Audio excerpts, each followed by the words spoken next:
For today's video, ang topic natin ay paano i-subtract ang fractions with different denominators. Kung napanood nyo yung last na video ko, ang ginamit natin doon ay ang cross multiplication method or butterfly method at yun din ang gagamitin natin ngayon. Tandaan lang ang 5 rules para madali nyo lang itong masagot. Ano-ano nga ba ang mga ito? First, multiply the first numerator by the second denominator. Pangalawa, multiply the second numerator by the first denominator. Pangatlo, subtract the result to find the new numerator. Pang-apat, multiply the two denominators to find the new denominator. At pang-lima, simplify if necessary. Umpisahan na natin, 5, 6 minus 2, 3.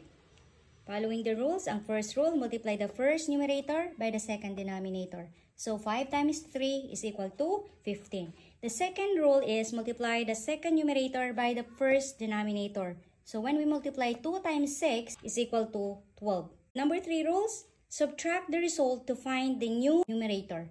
So when we subtract 15 minus 12 is equal to 3. Ang pang-apat na rules, multiply the two denominators to find the new denominator. So i-multiply na natin ito para magkaroon tayo ng bagong denominator. So 6 times 3 is equal to 18. Is there any common factor other than 1?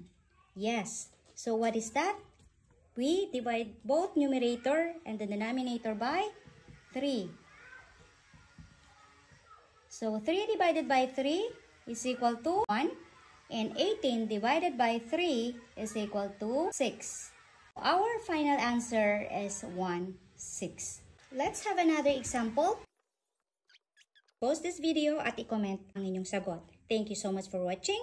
If you find this video helpful, don't forget to like and share. Kita-kits tayo sa susunod na video.